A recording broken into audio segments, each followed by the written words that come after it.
신용을 지키지 않는 사람들로 빛을 잃어가는 우리의 사회. 고려 신용정보가 밝히겠습니다. 당신의 희망찬 미래를 위해 고려 신용정보.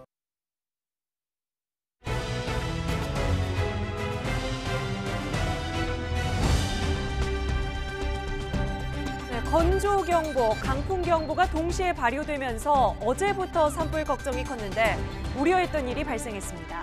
강원 산불 지역 주민분들 큰 피해 없길 바라면서 관련 소식 실시간으로 전해드리겠습니다. 오늘의 주요 뉴스 먼저 보시죠. 강원도 고성 산불이 강풍을 타고 속초 시내로 번지며 대피령 규모가 커지고 있습니다. 인제 남면에서 난 산불도 좀처럼 잦아들 기미를 보이지 않으면서 주민 안전이 우려되고 있습니다. 4.3 보궐선거 결과에 대해 민주당은 민심을 겸허하게 수용하겠다고 밝혔습니다. 자유한국당은 문재인 정권에 대한 심판이라며 공격 수위를 높였고, 바른미래당에서는 지도부 책임론이 불거지고 있습니다. 김학의 성범죄 사건을 재수사하는 검찰 수사단이 김 전 차관의 자택과 윤중천 씨의 별장 등 10곳을 압수수색했습니다. 윤 씨도 피의자 신분으로 입건하고 출국 금지했습니다.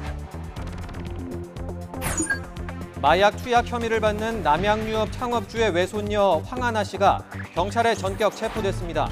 경찰은 황 씨를 조사해 혐의가 인정되면 늦어도 내일 오후 구속영장을 신청할 계획입니다.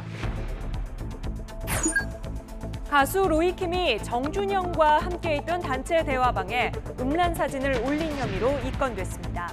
경찰은 버닝썬 설립에 외국 범죄 단체에 자금이 유입됐는지 밝히기 위해 중국 등의 수사 협조를 요청했습니다. 꿈의 통신으로 불리는 5G 서비스가 세계 최초로 국내에서 첫 상용화에 들어갔습니다.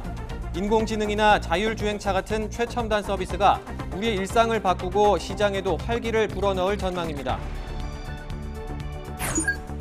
한미 정상회담을 앞두고 사전 조율을 위해 미국을 찾았던 김현종 국가안보실 2차장이 내일 새벽 귀국합니다. 북미 대화 재개를 위한 공감대가 만들어졌을지 관심이 쏠리고 있습니다. 병원에서 진료 도중 폭행 사건이 일어나지 않도록 정부가 대책을 마련했습니다. 일정 규모 이상의 병원과 정신의료기관은 비상벨을 설치하고 보안 인력을 의무적으로 배치하기로 했습니다. 강원 지역에 건조특보와 강풍특보가 내려진 가운데 곳곳에서 산불이 이어지고 있습니다. 오늘 낮 인제군에서 산불이 발생한 데 이어서 고성에서도 산불이 나서 인근 콘도 숙박객과 주민들이 대피하고 있습니다. 네, 취재기자 연결해서 지금 상황 좀 알아보겠습니다. 최재민 기자. 네, 사회부입니다. 네, 먼저 불길이 급속하게 번지고 있는 고성군 산불 소식부터 알아보죠. 네, 강원도 고성에서 산불이 난 건 저녁 7시 20분쯤입니다. 불은 고성군 토성면 원암리에 있는 주유소 맞은편 도로변 변압기에서 시작된 것으로 추정이 됩니다. 소방당국은 장비와 소방대원들을 투입해서 진화에 총력을 기울이고 있지만 날이 어두운 데다가 강풍까지 불어서 어려움을 겪고 있습니다.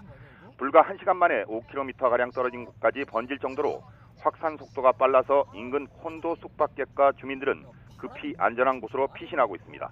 고성군은 원암리와 성천리 주민들에게 대피령을 내렸습니다. 인접한 속초시도 바람꽃마을 주민들에게 대피령을 내린 데 이어서 하나콘도와 장천마을 인근 주민들은 청소년 수련관으로 대피하라고 재난 안전 문자를 보냈습니다. 또 영랑동과 속초 고등학교 일대, 장사동 사진항 주민들에게까지 대피령이 내려져 있습니다. 이 지역에는 현재 초속 10m 안팎의 강풍이 불고 있는데 순간 최대 풍속은 초속 26m에 달합니다. 여기에 습도는 22%로 매우 건조한 상태입니다. 불길이 급속도로 번지면서 강원소방본부는 서울과 경기, 충북소방본부에 지원을 요청을 했습니다. 네, 앞서 낮에 인제군에서 발생한 산불도 아직 꺼지지 않았죠? 네, 그렇습니다. 오늘 오후 2시 45분쯤 강원도 인제군 남면 야산에서 난 산불이 꺼지지 않으면서 야간 진화 체제로 전환됐습니다. 날이 어두워지면서 진화 헬기가 모두 철수하자 야간 진화대 370여 명이 투입이 됐습니다. 하지만 날이 어두운 데다가 산세가 험해 민가 주변으로 내려오는 불길만 끄는 방식으로 진화가 이루어지고 있습니다. 또 소방차 30여 대는 민가 주변에 배치를 해서 방화선을 구축을 하고 있습니다. 현재까지 진화율은 50% 정도로 산림 10헥타르와 창고 한 동이 불에 탄 것으로 잠정 집계됐습니다. 다행히 민가나 인명 피해는 없는 것으로 파악됐습니다. 산림 당국은 날이 밝는 대로 인근 대기 중인 진화 헬기를 투입해서 진화를 재개할 예정입니다. 지금까지 YTN 최재민입니다. 네, 고성에서 발생한 산불이 속초시까지 영향을 주고 있는 상황입니다. 네, 지금 저희가 현장 근처에 계신 분 전화로 연결해서 한번 현재 상황을 좀 들어보려고 하는데요. 저희 YTN으로 제보를 주신 분입니다. 염대현 선생님 지금 전화 연결돼 있으십니까? 네. 네, 여보세요. 지금 선생님 계신 곳이 어디신지요? 정확히 네, 어느 곳에 저는 계십니까? 지금 여기 영랑호 쪽이고요. 네. 네, 지금 영랑호 리조트에서 걸어서 한 10분 거리고, 그리고 저희 집이 지금 속초 시내까지 걸어서 한 10분 거리여가지고 딱 중간 자리에 있습니다. 예. 지금 영랑호 근처라고 하셨는데 계신 곳에서 지금 산불이 혹시 보입니까? 네, 지금 아예 타고 있는 게 보이고요. 영랑호 근처에 영랑호 리조트가 있는데 그쪽 뒤까지 번져가지고 지금 아파트에 그렇게 높이 안 올라와도 불이 그냥 쉽게 보이는 상태입니다. 네. 선생님께서 지금 확인하시는, 눈으로 목격하시는 산불의 규모라든지 위력이 어느 정도나 되는지 조금 자세하게 설명해 주실 수 있을까요? 지금 저기 봉포 고성 쪽에서 불이 번져가지고 지금 저희 속초 시내까지 아예 이렇게 휘둘려가지고 지금 산불이 오고 있고요. 지금 좌우로 계속 확인을 해도 지금 불이 계속 속초 시내로 번져가 있는 게 보일 정도로 좀 많이 심합니다. 네, 저희가 선생님께 좀 먼저 여쭤봤어야 되는 건데 지금 계신 곳은 일단 불에서는 좀 안전한 곳에 지금 계신 거죠? 아니요, 저희도 지금 아파트에서 대피 방송이 나왔고, 아, 네. 네, 저희 지금 짐 싸고 있다가 지금 제보 저 전화 받고 있거든요. 그러면 대피하는 과정에 이제 대피하라는 안내 방송은 받으셨는데 어느 방향으로 어떻게 이동해서 기다려야 하는지 이런 거에 대한 안내도 있습니까? 네, 일단 저희 친척 같은 경우에는 지역마다 어디로 대피하라고 지금 방송으로 나와가지고 저희 친척분들은 다 대피를 하셨고요. 네, 저희 같은 경우에도 지금 산위에서 좀 멀리 떨어진 엑스포공원까지 대피를 하라고 방송이 나와가지고 그쪽으로 대피하고 있습니다. 예, 선생님 지금 영랑호 같은 경우가 주변에 네. 상가라든지 시설이 좀 많은가요? 어떻습니까? 영랑호 근처에 영랑호 삥 둘러가지고 영랑호 리조트라고 좀 빌라가 좀 많고요. 네. 그래도 다행히 평일이어서 수밖에 차들은 많이 없는 것 같은데 네. 이제 이쪽을 지나면은 아예 일반 아파트하고 상가들이 엄청 많아가지고 네, 그리고 지금 옥상에서 보고 있는데 교동 쪽에 아파트 단지까지 불이 번지는 게 눈앞으로도 보이고 있어가지고 그쪽은 지금 다 대피한 상황이라고 합니다. 건물 쪽으로 불이 번지는 게 보인다는 말씀이신 거죠? 네네네. 예. 지금 저희 선생님 포함해서 시청자 여러분들이 보내주신 제보 화면으로 시청자들과 함께 보고 있는데 지금 불이 산에만 있는 게 아니라 시내 쪽으로도 상당히 번져 있는 모습을 저희도 함께 확인을 할 수가 있습니다. 주변에 함께 대피하신 주민분들 주변에 계실 것 같은데요. 지금 바람도 심하고 야심한 시각인데 다들 어떻게 안전하게 옷 따뜻하게 입고 안전하게 대피를 해 계신 것 같습니까? 어떻습니까? 지금 그래도 재난 문자가 일찍부터 나와가지고 다들 어느 정도 준비를 하신 상태에서 지금 대피를 하시는 것 같고요. 대신 저희 할머니 같은 경우에는 핸드폰이 오래되시거나 그래가지고 가족들 도움 없이는 지금 좀 많이 늦게 대피하셨거든요. 네. 네, 그래가지고 지금 불 번지는 방향 영랑동 그쪽이 노인분들이 좀 많이 사시는 지역이어가지고 좀 많이 걱정이 되긴 합니다. 문자를 못 받으신 분도 있을 가능성이 있는 건데 이게 안내 문자를 언제쯤 받으셨습니까? 혹시 시간이 기억나시나요? 잠시 한 1시간 반 정도 된 것 같고요. 1시간 1시간 반이요? 반 전 정도 된 것 같고 네. 이게 속초시 같은 경우에는 고성 쪽에 불이 났을 때부터 일단 안내 메시지를 받았고요. 네네. 네, 지금 옥상에서 확인하고 있는데 영랑호 리조트 앞까지 지금 불이 번져가지고 네. 네, 지금 저도 이제 조만간 대피해야 될 것 같아서. 아, 예. 그러면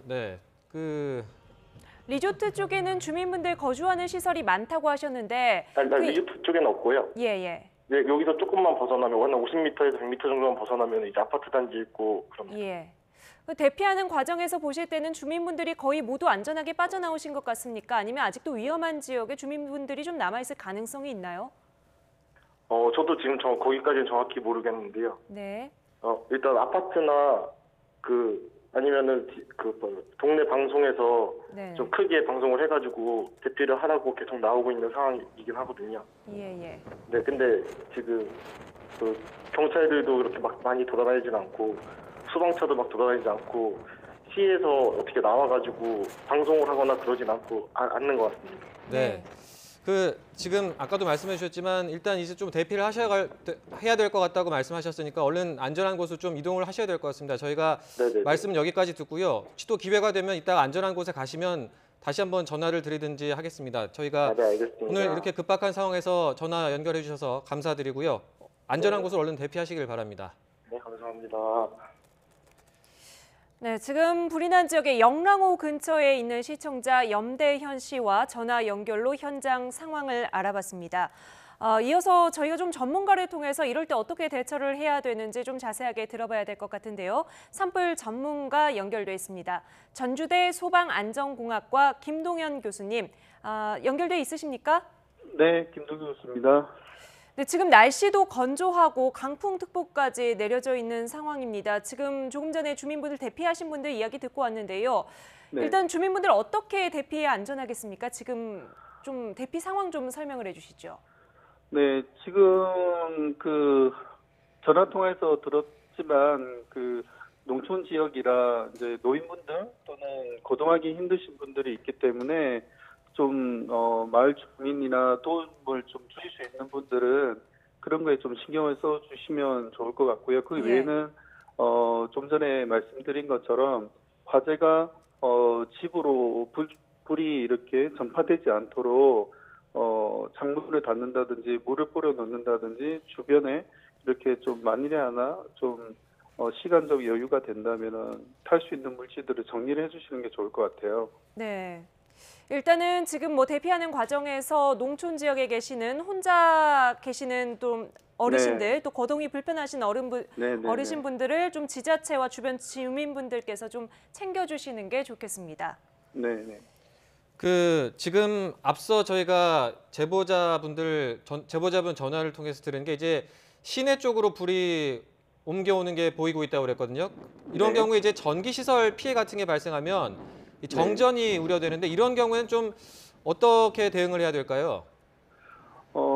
일단은 정전 발생이 일어나는 거는 막을 수 없을 것 같습니다. 예전에도 그런 사례들이 있었기 때문에 다만 이제 불이 정전 시에 대처하는 거는 집안에 머물러 있기보다는 일단 밝은 곳이나 일단 불빛이 전원이 들어오는 곳으로 이동을 하는 게 최선이고요. 네. 이런 이제 저녁 늦게 이렇게 불은 보이지만 연기는 잘 안 보이고 냄새가 많이 날 텐데 또 호흡기 질환자분들은 이런 연기에도 그런 호흡기 질환이 더 악화될 수가 있습니다. 그래서 가급적 마스크를 쓰시고 연기가 없는 곳이나 안전한 곳으로 대피하시는 게 우선이라고 생각을 합니다. 네. 지금 고성 산불 지역 지금 계속해서 불길이 잡히고 있지 않고 주민들 대피령이 확대되고 있기 때문에 전국에 있는 소방차에 출동을 하라는 지시가 내려왔다는 뉴스 속보가 들어와 있습니다. 교수님, 이 정도의 전국 소방차가 출동해야 된다는 지시가 내려오는 정도의 규모의 산불, 앞으로 더욱 확산세로 갈 위험성은 어느 정도나 되는지, 이럴 때 어느 지역, 어느 범위까지의 주민분들께서 조금 긴장을 하시고 대피할 준비를 하셔야 되는지요? 과거 이제 사례를 보면은요, 2000년 동해안 산불 때나 2005년 낙산사 산불 때를 예를 들면, 지금 불이 난 곳에서 해안가까지 번지는데 한 4km에서 6km 정도 거리가 떨어져 있을 텐데, 그까지 가는데 새벽까지 다 불이 옮겨 붙을 정도로 지금 바람이 충분히 강하게 불고 있고, 또 그 사이에는 말씀하신 것처럼 시가지들이 있기 때문에 전국의 소방 자원들 그런 차량이 출동할 때는 민가 위주로 이렇게 보호를 하는 게 좋고요. 이제 무리하게 이렇게 인도라든지 이런 곳에 들어가면 오히려 더 길을 잃게 되기 때문에 차량이 오히려 위험해질 수가 있습니다. 또 하나는 좀 걱정되는 것은 그쪽 지역에 동시다발적으로 여러 군데가 화재가 났기 때문에 그런 자원의 배치라든지 그다음에 주민 대피의 그런 방법론이라든지 좀 통합적인 지휘 관리가 좀 돼야 되지 않을까 싶습니다. 네, 그렇다면 지금 중앙재난안전대책본부 차원에서는 어떤 차원의 지금 대책들 또 지시들이 지금 당장 내려져야 됩니까? 일단 산불의 단계가 이제 소중형위 때하고 대형 산불로 나뉘는데요.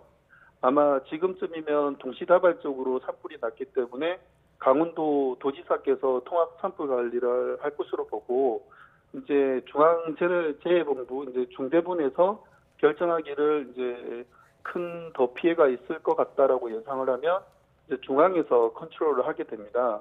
그러면 이제 전국에 있는 자원들을 분배를 이제 하고 내일 아침에 이제 불을 완전 진화하는데 총력을 기울이는 전략을 지금 짜고 있을 것으로 생각이 됩니다. 네, 지금 이제 상황이 그러니까 점점 안 좋아지고 있는 상황이라고 이해를 하면 될 것 같고요. 이제 대규모 재난으로 번질 가능성이 충분히 있는 상황에서 이제 이 위기를 어떻게 관리하느냐 이런 부분도 굉장히 중요할 것 같고 일단 현재로서는 피해가 발생하지 않도록 하는 부분이 가장 중요할 것 같은데요. 네. 일단 그 앞으로 근데 지금 밤 상황이라서 지금 네. 당장 할 수 있는 게 많지 않을 것 같은데요. 지금 이제 소방당국은 어떤 식으로 대응을 하게 될까요? 일단은 과거 사례를 얘기를 할 수밖에 없는데요. 네. 이런 경우에 대형 산불로 이어지면 또 많은 이재민들이 발생을 합니다. 예. 근데 그 발생하기 전에 가장 중요한 것은 주민에 대한 그 사상자가 발생돼서는 안 되는 일이기 때문에 주민의 그런 생명이나 피해가 발생되지 않는 것이 첫 번째이겠고요. 그다음에 그를 위해서 이제 소방 자원들은 그거에 따라서 배치를 하고 진화 활동을 해야 되겠죠. 그다음에 두 번째는 2005년도 낙산사가 탔던 것처럼 네. 이렇게 이제 좀 워스트 케이스라고 하는데 최악의 경우를 대비해서 이렇게 진화 전략을 조금 이렇게 가미를 하면 좋을 것 같습니다. 네, 지금 이 상황에서 혹시나 강원 지역의 다른 곳에서 또 불이 발생을 한다면 그때는 일이 더 커질 것 같습니다. 지금 당장 예방할 수 있는 조치들도 좀 한 가지 설명을 해주시죠. 제일 중요한 거는 도로변에 조그마한 지금 담배 불씨도 불이 붙을 수 있는 그런 기상 상황이기 때문에 그 불을 관리하는 분이나 시민 여러분들께서는 서로가 이렇게 감시자 역할을 좀 해주셨으면 좋겠고요.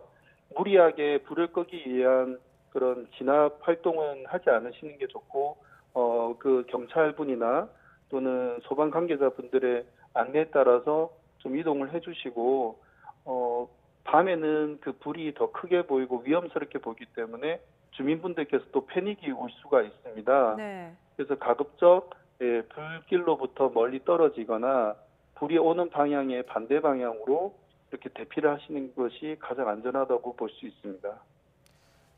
그 교수님 그리고 지금 이렇게 전국 규모로 소방차 출동 요청이 내려진 게 전례가 있었나요? 예전 양양 산불, 낙산사 산불 때 전국 단위로 이렇게 소방차 지원이 있었던 적이 있고요. 그다음에 2000년도에 그 울진까지 원전까지 위협을 했던 산불이 있습니다. 동해안 산불. 예, 그런 경우를 제외하고는 한 10년 가까이 이렇게 좀 큰 대형 산불이 발생을 한 것 같습니다. 네, 2000년에 고성 산불, 2005년 양양 낙산사 산불 이후에 전국 규모의 소방차 출동 명령이 내려가는 큰 산불이 발생을 하고 있습니다. 네. 잠자는 시간이 가까워졌지만 지금 강원도 전체 지역 주민분들께서 좀 불안해서 잠을 못 이루실 것 같습니다.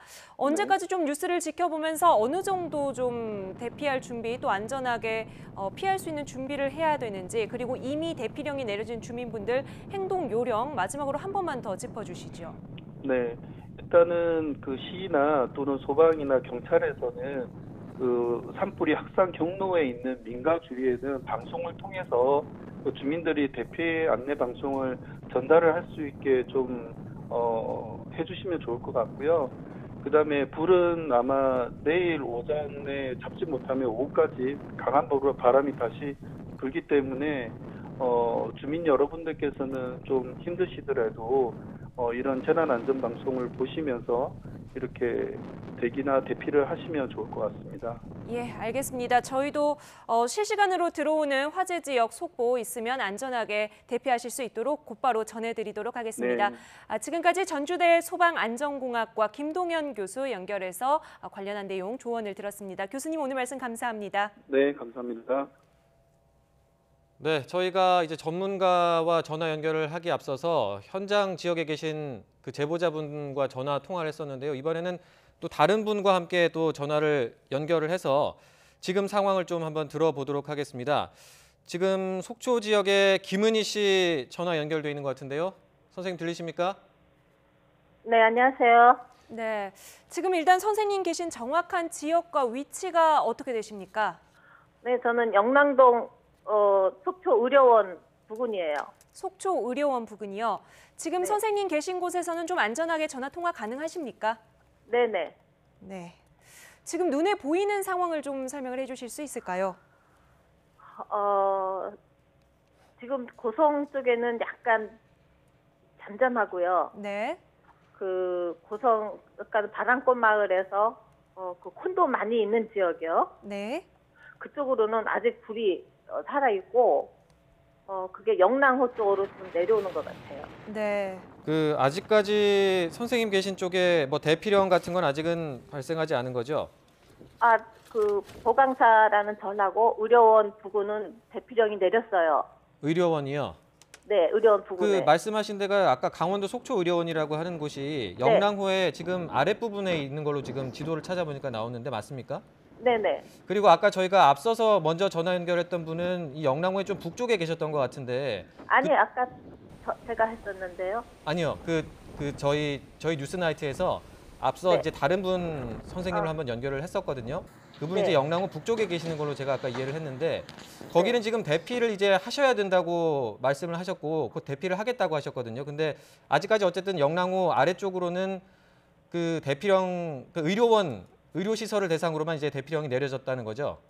네. 그 선생님 계신 곳은 상가인 겁니까? 아니, 여기는 오피스텔인데요. 예.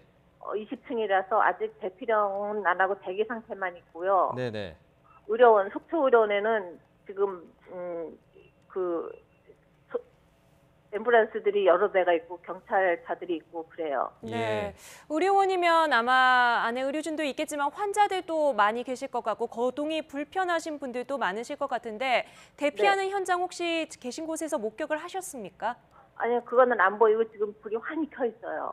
불이 환하게 켜져 있다는 것은 아무래도 순조롭게 대피를 할 수 있도록 현장에서 작업이 일단 이루어지고 있는 것으로 보인다는 말씀이시죠? 예, 그렇죠. 예, 선생님 그리고 지금 20층에 계신다고 말씀하셨는데 그러면 네. 아무래도 시야가 많이 트여 있어서 저기 멀리까지 보이실 것 같은데 네. 그 속초 지역에서 혹시 뭐 정전이 됐거나 이런 부분은 보이는 곳이 없나요? 아직 그거는 없어요. 정전 지역은 없는 것으로 보이고 불꽃은 속초 보이시... 시내 쪽도 아직 이상은 없어요. 네. 지금 계신 곳에서 혹시 냄새라든지 연기 같은 것을 좀 감지하실 수가 있는 정도입니까? 바람 때문에 냄새가 안 나요. 바람 때문에 냄새까지는 날아오지 않고요. 바람은 지금 계속 어떻게 많이 불고 있는 거죠? 바람 소리가 들릴 정도로 납니까? 어떻습니까? 바람소리 굉장히 나고 네. 고성 쪽에서 나오는 차량들이 굉장히 밀려 있어요. 고성 쪽에서 나오는 차량들 밀려 있다는 건 지금 고성 지역에서 대피하는 차량들의 행렬이 그렇죠. 계속해서 이어져 있다는 말씀이시고요. 네네. 지금 계신 곳 영랑호 그쪽 근처에 어떤 시설들이 있습니까? 저희가 좀 걱정이 되는 게 주유소라든지 부근에는 리조트가 많이 있고요. 예. 그리고 그 넘어서 고성 쪽으로는 지금 장천마을 쪽에 지금 다 타고 있는 것 같아요. 장천마을 쪽이 많이 불이 붙어 있는 것 같다. 네. 그리고 일단 영랑호 근처에는 리조트가 많기 때문에 숙박업체에 계신 분들 또 현지 지리를 잘 모르는 관광객들도 좀 있을 가능성에 대해서 저희가 우려를 해보게 되겠습니다. 오늘은 평일이라 많지는 않을 거예요. 네. 네, 평일이라서 이제 관광객은 좀 적을 수 있다는 게 그나마 좀 다행인 것 같은데 네. 일단은 계속 좀 상황을 지켜봐야 되는 것 같고요. 네. 저희가 지금 이제 현장에도 저희 취재 기자가 아마 나가 있을 것 같은데 준비가 되면 제작진이 저희에게 좀 알려주시면 바로 연결을 하도록 할 텐데요. 지금 아직 그 선생님 계신 곳에서는 네, 선생님이 계신 곳에서도 이제 재난 문자라든지 이런 거는 받으신 거죠? 네네, 계속 오고 있어요. 주민들께서 크게 동요하는 것 없이 재난 문제에 따라서 안전하게 좀 대피를 할 수 있는 분위기가 주변에 좀 형성이 되어 있습니까? 어떻습니까? 그 가방 같은 거 싼 사람들도 있어요. 네. 미리 계속 재난 문자가 오고 있기 때문에 혹시나 대피령이 내려지면 바로 움직일 수 있도록 준비를 하고 계신다는 말씀이시죠? 네네. 혹시나 아직 좀 준비가 안 돼 있거나 소식 접하지 못하신 인접지역 주민분들께서는 좀 참고를 하시면 좋을 것 같습니다. 네네. 네, 김은희 선생님, 저희 이렇게 급박한 와중에 연결해 주셔서 감사하고요. 혹시나 실시간으로 급박한 소식이 또 들어오면 가능하다면 저희한테 한 번 더 알려주시기 바랍니다. 네네, 알겠습니다. 네, 오늘 안전하게 오늘 밤 무사히 보내시기를 바랍니다. 연결해 주셔서 감사합니다. 네, 감사합니다. 네, 해당 지역에 계신 시청자분들을 통해서 현장 상황 소식을 듣고 왔습니다. 지금 고성 산불이 시작된 것으로 추정되는 화면이 저희에게 입수가 됐는데요. 직접 좀 화면을 보면서 설명을 드리겠습니다. 네, 오늘 저녁 7시 16분쯤에 찍힌 화면인데요. 네, 지금 화면은 실제 속도보다 2배 정도 빠른 속도로 플레이가 재생이 되고 있습니다. 네, 미시령 구간으로 가는 도로를 달리는 차량에서 찍은 화면입니다. 강원도 고성군 토성면 미시령로에 있는 지금 주유소가 보이는데요. 이 주유소 맞은편에 있는 변압기에서 스파크가 튀는 장면을 조금 전에 보셨습니다. 네, 지금 화면의 왼쪽인데요. 주유소 맞은편 변압기에서 갑자기 스파크가 크게 튀면서 불이 붙었습니다. 산림청과 강원도 소방본부에 따르면 변압기에서 시작된 불이 산으로 옮겨 붙으면서 지금 현재 주민 대피령 그리고 전국 소방차 출동 명령까지 내려진 강원도 고성과 속초 일대 화재로 번진 것으로 보입니다. 네, 다시 한번 그림 좀 보도록 하겠습니다. 네, 지금 고성에서 시작이 돼서 속초까지 번진 지금 고성 산불 화재 맨 처음 발화 추정 지점을 지금 보고 계십니다. 네, 시간은 오늘 저녁 7시 16분쯤 달리는 차량에 찍힌 화면인데요. 미시령 구간으로 가는 도로에서 찍힌 화면이라고 전해졌습니다. 네, 스파크가 튀면서 불꽃이 있는 모습이 지금 차량에 찍혔고요. 네, 정확한 위치는 강원도 고성군 토성면 미시령교에 있는 주유소라고 합니다. 주유소의 맞은편에 있는 변압기에서 갑자기 스파크가 크게 튀면서 불이 붙었습니다. 현재 강원 지역에는 강풍특보 또 건조특보까지 내려진 상황이라서 어제부터 산불 위험에 대한 우려가 계속해서 있었는데요. 나쁜 기상 조건 속에서 지금 이 불씨가 바람을 타고 계속 이동을 하면서 고성과 속초 시내까지 번져 있는 상황입니다. 네, 속초 시내로까지 이 불이 번지고 있는데 저희가 이제 현장에 나가 있는 취재 기자를 좀 연결을 해보겠습니다. 네, 지금 현장에 송세혁 기자가 나가 있는데요. 송세혁 기자 들리십니까? 네, 고성 산불 현장에 나와 있습니다. 네, 지금 현장 상황 좀 전해주시죠. 네, 지금 저희는 최초 발화 지점 부근에 나와 있는데요. 지금 도심 곳곳이 불길에 휩싸여 있습니다. 이 바람도 순간적으로 강하게 불어서 몸을 가누기가 힘들 정도입니다. 저희가 지금 차 안에 있는데 차가 마구 흔들릴 정도입니다. 이 불씨가 강풍을 타고 날아다니면서 동시다발적으로 불이 번지고 있습니다. 이 매캐한 연기 때문에 숨을 제대로 쉬기가 어려울 정도입니다. 앞서 일부 민가와 식당도 불타는 모습도 목격했습니다. 오늘 오후 7시 20분쯤 강원도 고성군 토성면 원암리 한 주유소 인근 산에서 불이 났습니다. 도로변 인근에서 불이 시작됐는데 바람이 강하게 불어 걷잡을 수 없이 번지고 있습니다. 초속 7, 8m의 강한 바람 때문에 진화에 어려움을 겪고 있습니다. 특히 밤이기 때문에 진화 헬기가 투입되지 못해서 진화에 더욱 어려움을 겪고 있습니다. 인력과 장비가 턱없이 부족하다 보니 서울 등 전국에서 소방 인력이 지원을 오고 있습니다. 불길이 도로 부근까지 내려오면서 도로 통제도 잇따르고 있습니다. 56번 국도 인제군 용대리에서 속초 미시령 터널 양방향 차량이 통제 중입니다. 문제는 민가 피해가 더 커지지 않을까 우려된다는 겁니다. 이곳 원암리와 송천리에는 민가 90여 채가 있는 것으로 알려졌는데요. 또 이 일대는 콘도 밀집 지역이어서 피해가 우려됩니다. 일부 콘도는 불이 붙은 것으로 알려졌고 숙박객들도 긴급 대피했습니다. 고성군은 원암리와 상천리 지역 주민들에게 대피령을 내렸습니다. 또 이곳이 속초와 맞닿은 곳이다 보니 근처 속초구 영랑호 일대 주민들에게도 대피령이 내려졌습니다. 소방차들은 민가 주변에 배치돼 산불이 번지는 것을 저지하기 위해 안간힘을 쓰고 있습니다. 고성과 속초 지역에는 현재 강풍경보와 건조경보가 내려져 있습니다. 밤사이 피해가 더 커지지 않을까 우려됩니다. 지금까지 고성 산불 현장에서 YTN 송세혁입니다. 네, 듣고 오신 대로 소방청은 지금 고성 산불 진화를 돕기 위해서 전국 차원에서 소방차 출동을 지시를 한 상태입니다. 이런 지시는 상당히 이례적인데요.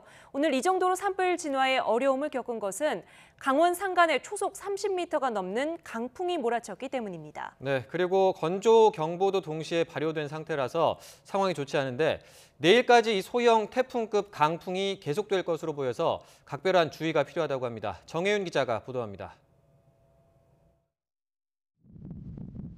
건조경보가 발효 중인 강원 영동 지방에는 강풍경보까지 추가됐습니다. 강원 산간 지역에서 기록된 순간 최대 풍속은 초속 30m를 넘었습니다. 나무를 뿌리째 뽑아버릴 수 있는 위력의 강풍입니다. 소형 태풍급 위력을 지닌 바람은 태백 산맥을 넘으며 더욱 세지고 더 건조해집니다. 대형 산불의 원인이 되는 국지적 강풍, 양간지풍으로 변화하는 겁니다. 남쪽의 고기압이 북쪽의 저기압이 자리 잡은 가운데 남서풍이 태백산맥을 넘어가며 점차 고온 건조해집니다. 특히 이 바람이 산의 경사면에서 영동 지방을 불어 내려가면서 태풍급 바람을 만들어내는데 이걸 양간지풍이라 부릅니다. 1996년 고성 산불, 2000년 동해안 산불, 그리고 천년고찰 낙산사가 소실됐던 2005년 양양 산불 모두 이런 양간지풍이 피해를 키운 원인이었습니다. 내륙도 안심할 상황은 아닙니다. 서울과 인천, 중부 서해안에 강풍주의보가 내려졌기 때문입니다. 서울 강북과 인천, 충남 태안 등에서는 초속 15m 안팎의 순간 돌풍이 몰아쳤습니다. 강풍은 밤사이 더 악화해 내일까지 이어질 것으로 보입니다. 금요일은 대기가 여전히 건조하겠고 남고 북저의 기압 배치에서 벗어나는 낮까지는 바람이 강하게 불기 때문에 화재 위험이 많겠습니다. 기상청은 주말에는 중부지방에, 일요일에는 충청 이남지방에 단비가 내리며 산불 위험이 조금 누그러들 것으로 내다봤습니다. YTN 정혜윤입니다.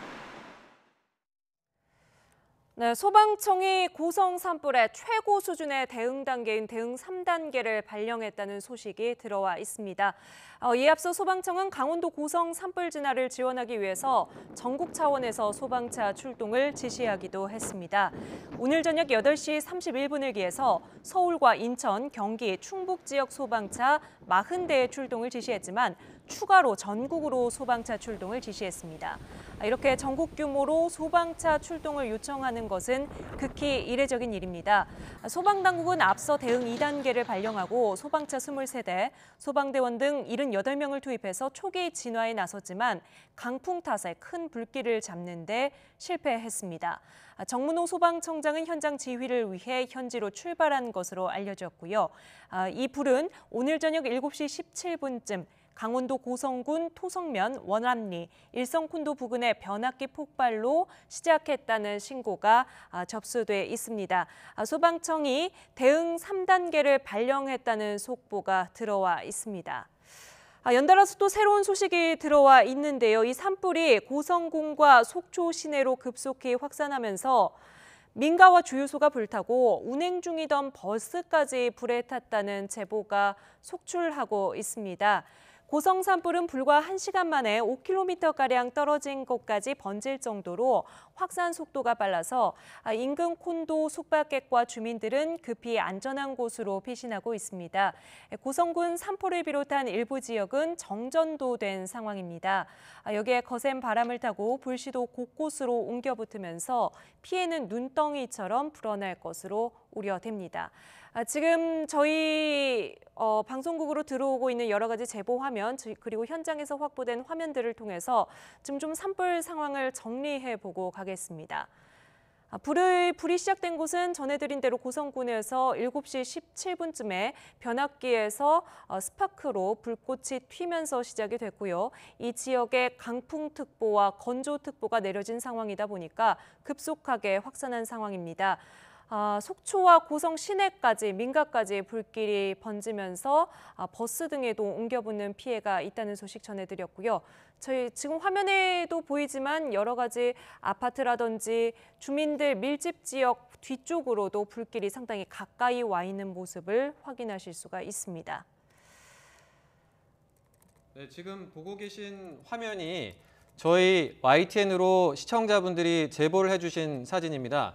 사진을 여러 가지를 쭉 이어서 보여드리고 있는데 멀리서 지금 불이 보이고 있는데 보기에도 주택가라든지 시내와 그렇게 멀지 않아 보이는 좀 느낌이 들거든요. 그리고 밤인데도 불구하고 연기가 많이 보이는 상황이고요. 네.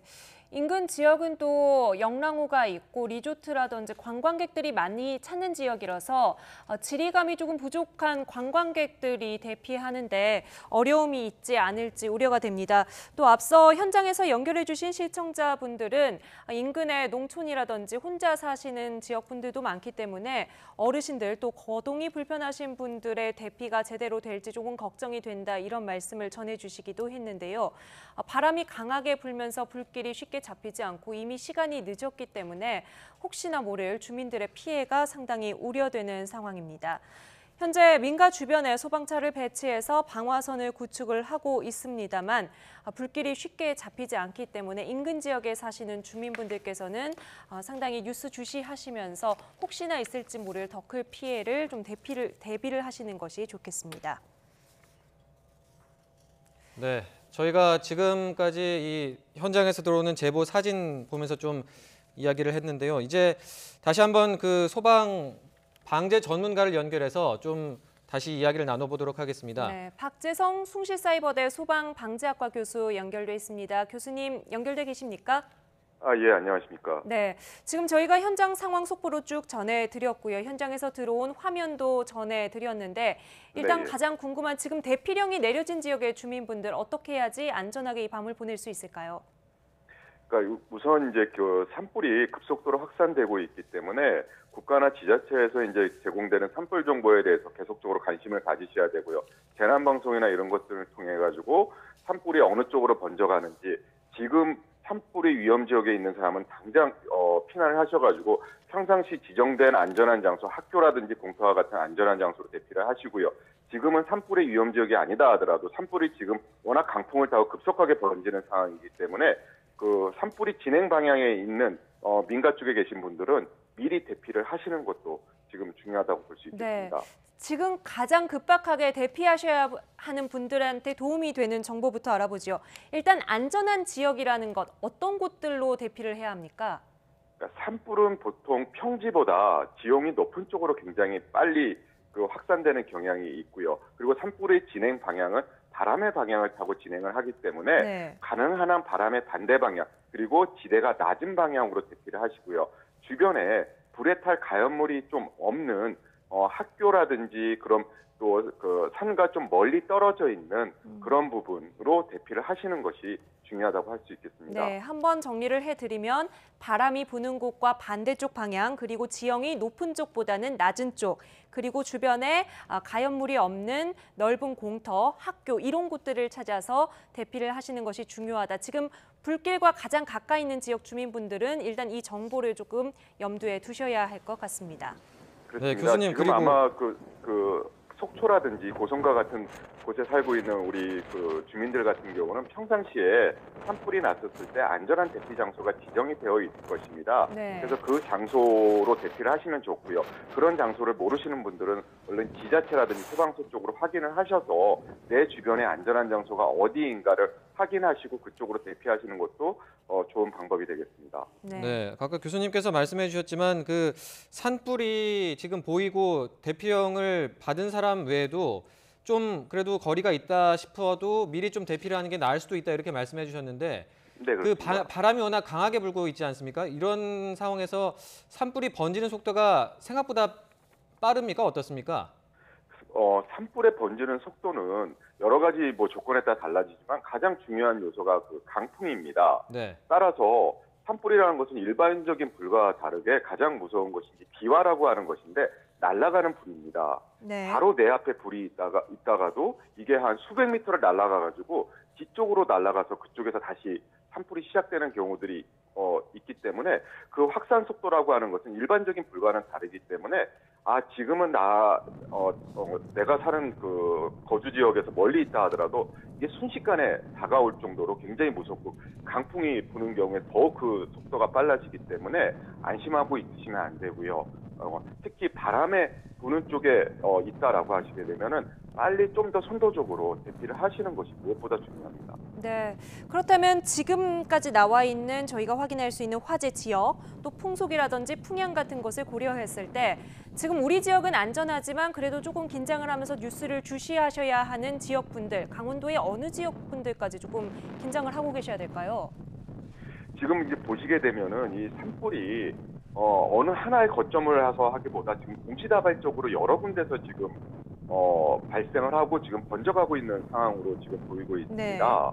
네. 따라서 지금은 산불에서의 한 몇 킬로 떨어져 있는 그 지역에 있는 분들이라고 하더라도 지금의 기상이나 여러 가지 상황을 봤을 때 바람에 부는 방향이나 그 산불의 진행 방향이나 이런 것들을 재난 정보나 이런 것들을 확인하셔가지고 그쪽에 계신 분들 같은 경우는 거기와 멀리 좀 더 떨어진 쪽으로 얼른 대피를 하시는 것이 중요합니다. 그러니까 지금은 어느 지역이라고 말씀드리기보다도 동시다발적으로 지금 확산되는 상황이기 때문에 보다 조금 더 위험에 대한 그런 상황을 인지하시는 것이 중요합니다.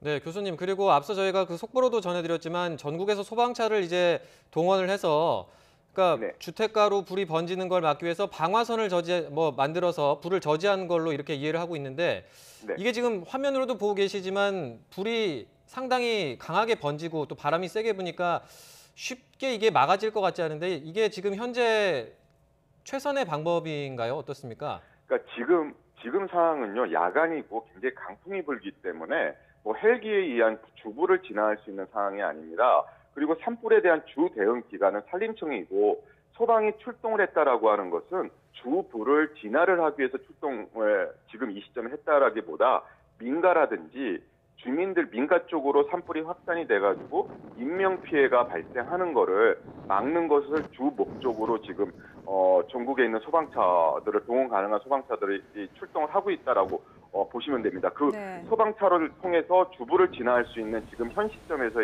이 상황은 아니기 때문에 이 산불이 번지는 것을 지금 이 시점에 막을 수 있다, 진화할 수 있다라고 생각하시면 안 된다는 것입니다. 네, 그러니까 지금은 불 자체를 진화한다기보다는 이 불이 민가로 가서 주민들 피해로 이어지지 않도록 저지선을 좀 구축하는 데 집중을 해야 된다는 말씀이시군요. 그렇습니다. 지금 소방의 1차적인 가장 큰 목적은 민가 쪽으로 화재가 번진다든지 위험시설 쪽으로 화재가 번져서 인명피해라든지 재산적인 피해가 급속도로 커지는 것을 막는 것을 지금 이 시점에서는 가장 중요한 목적으로 이제 하고 있다라고 하는 것이죠. 네. 앞서 영랑호 부근에서 저희 전화 연결했던 시청자분께서요. 주변 주민분들이 아직 대피령이 내려지지는 않았지만 그럴 경우에 대비해서 이것저것 짐을 싸고 대피할 준비를 하고 있다고 말씀을 하셨거든요. 네, 아까 안전하게 대피하기 위한 어떤 지역이라든지 방법들을 좀 설명을 해주셨는데 대피할 때 꼭 챙겨야 될 물품이라든지 코를 막아야 된다든지 이런 대피의 좀 구체적인 방법들이 있을까요? 그러니까 이 산불 같은 거 대피하는 경우에 굉장히 복사열이 뜨겁게 느껴서 화상을 입는 경우가 있고요. 무엇보다도 발생하는 연기에 의해서 그 질식을 발생할 수가 있기 때문에 호흡기를 입과 코를 막을 수 있는 수건이라든지 이런 것들을 물에 적셔가지고 이렇게 대피하시는 것이 좋고요. 예. 가능하면은 몸을 보호할 수가 있는 얇은 이불 같은 경우를 물에 적셔가지고 대피하시다가 혹시라도 뜨거운 그 화염이라든지 복사열을 느끼게 됐었을 때 그런 것을 통해서 이제 보호를 하시는 것이 좋고요. 앞에서도 말씀드렸던 것처럼 바람이 부는 방향 쪽으로 대피를 하시게 되면 화재가 어느 순간에 그쪽으로 이렇게 번질 수도 있기 때문에 바람이 부는 방향을 잘 보셨다가 그쪽과 조금 반대되는 방향 쪽으로 대피를 하시는 것이 좋습니다. 고성 쪽에서 이제 나오는 차량들이 굉장히 많은 모습이 보인다 이런 말씀도 하셨거든요. 네. 아무래도 차량을 타고 이동을 하다 보면은 이제 차량끼리 막혀서 옴짝달싹 못하는 이런 상황들도 저희가 좀 예상을 해볼 수 있는데 대피할 네. 때 이동 수단 같은 건 어떻습니까? 그러니까 이제 아무래도 빨리 대피를 하려고 하다 보면은 차량을 통한 이제 그 대피, 그리고 아무래도 생필품이라든지 뭐 이런 물건들을 싣고 나오려고 하다 보면은 이제 차량을 통한 이제 대피를 이제 하게 되는데, 좀 전에 앵커께서 말씀하셨던 것처럼 차량이 많이 하다 보게 되면은 이제 체류를 발생을 하게 되게 됩니다. 그런 경우에 계속적으로 차에 머물러 있기보다는 일정 시간이 지내고 상황을 봤을 때는 차를 버리고서라도 빨리 대피를 하시는 것이 좋고요. 그리고 상황에 따라서는 차량에 의한 대피보다는 도보에 의한 대피, 그리고 뭐 예를 들면 자전거라든지 뭐 이런 것을 통한 대피를 하시는 것도 상황에 따라서는 오히려 차량에 의한 대피보다는 안전한 대피가 될 수도 있습니다. 예, 교수님, 그 아까 말씀하셨던 게 이제 이런 지금 상황에서 불씨가 날아가서 또 어디로 불이 붙을지 모르는 상황이 좀 걱정된다 이런 말씀하셨는데, 그렇습니다. 예. 그 이게 지금 산불이 지금 이제 도심 쪽으로 오면서, 그리고 도심에는 이제 산과 다르게 여러 가지 뭐 가연성 물질도 많고 주유소라든지 그리고 뭐 전신주라든지 이런 시설들이 있지 않습니까? 이런 부분에서 또 가스라든지 이런 게 있는데, 이게 불씨가 옮겨 붙으면서 피해가 커질 수 있으니까 이걸 좀 미리 선제적으로 뭐 차단하거나 이런 조치도 필요한가요? 네, 그렇습니다. 이런 어떤 위험물 시설 같은 경우에서는 이렇게 안전장치들이 있기 때문에 가능한 부분에서의 안전장치를 미리 선제적으로 좀 조치를 취해 놓으시는 것이 좋고요. 또한 인화성 물질이나 이런 것들은 미리 좀 안전한 장소로 이렇게 좀 치워 놓으신다든지, 그리고 불에 탈 수 있는 가연물이 있게 되면은 미리 이제 물을 뿌려가지고 산불이 오더라도 쉽게 그쪽으로 착화가 되지 않도록 하는 것들도 안전한 방법이 되겠습니다. 네, 박재성 교수님, 오늘 아무래도 밤사이 계속해서 산불 상황이 진행이 될 것 같은데요. 그렇습니다. 주민분들 안전하게 좀 대피하실 수 있도록 상황을 좀 지켜보시고 추가로 또 도움 말씀이 필요하면 조금 응해 주시기 바랍니다. 오늘 늦은 시간까지 연결해 주셔서 감사합니다. 네. 네, 지금 저희 화재 지역에서 상황 제보해 주신 시청자 한 분 더 연결을 해서 상황 좀 들어보도록 하겠습니다. 한진성 선생님 연결돼 계십니까? 한진성 선생님? 네, 여보세요? 네. 지금 계신 지역이 어느 곳에 계신가요? 저는 속초 영랑호 쪽에 있습니다. 속초 영랑호 쪽이요? 네. 지금 안전하게 저희와 화재 상황에 대해서 좀 통화를 하실 수 있는 상황이신가요? 네네, 현재 안전한 곳에 대피해 있습니다. 선생님, 그 영랑호 쪽에 계신다고 하셨는데, 영랑호, 저희가 앞서도 이제 영랑호 근처에 계신 분들과 전화 통화를 했었거든요. 그 설명을 해주시자면 영랑호의 어디 뭐 북쪽이십니까, 아니면 좀 아래쪽에 계십니까? 저는 이렇게 속초 끝편이랑 고성 첫 시작하는 쪽에 그쪽에 지금 있습니다. 그러니까 고성과 속초의 경계 부근에 지금 계시는 거군요. 네네. 영랑호의 좀 위쪽에 계신 거죠? 네네. 예. 저희가 이제 저희 제작진으로부터 전달받은 내용이 선생님 그 아이가 다니는 유치원도 지금 불에 탔다고 들었거든요. 네, 여보세요? 네, 제 혹시 그 유치원이 그쪽에 있어서 제가 9시경에 차를 몰고 한번 가봤는데 도로도 다 연기가 자욱하고 고성 쪽에서 속초로 피신하시는 분들이 반대편 차선 역주행으로 다 속초로 다 대피하는 상황이었습니다. 네, 지금 뭐 현장 기자에게서 들어온 소식에 의하면 속초 고등학교 기숙사에도 불이 붙었다고 합니다. 기숙사에 있는 학생들은 이전에 미리 안전하게 대피를 했을 거라고 저희가 믿고 싶은데요. 기숙사에 불이 붙었다는 이 소식은 잠시 뒤에 취재 기자를 연결해서 좀 들어보도록 하고요. 네. 선생님도 속초 고등학교 위치를 좀 아십니까? 네, 그 불난 쪽에서 거의 중앙이라고 보시면 될 것 같고 아마 피해가 클 거라고 생각합니다. 피해가 클 거라고 생각하시고 선생님 계신 곳에서는 좀 멀리 떨어져 있는 지역인가요? 가까운 쪽이긴 한데 저희 쪽은 약간 해안 쪽이어서 그냥 불씨만 바람이 불면 불씨가 확 번지듯이 그렇게 보이는 상태입니다. 네, 지금 아이가 다니는 유치원 쪽에 한번 차를 타고 가봤더니 도로도 연기가 자욱하고 유치원에 불이 붙어 있었다라고 하셨는데 그렇게 말씀하신다면 지금 상당히 민가의 거의 한가운데로 지금 불이 거의 다 붙었다고 저희가 생각해도 되는 건가요?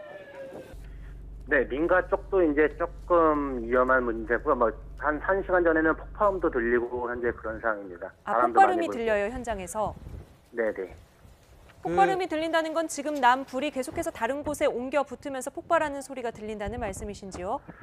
그러니까 그쪽에는 지금 경찰들이나 그쪽에서 차단을 해서 확인할 방법은 없고요. 지금 바람이 많이 불어서 계속 오른쪽 제가 있는 위치에서 해안가 쪽으로 이렇게 번지는 불씨만 좀 보이는 정도입니다.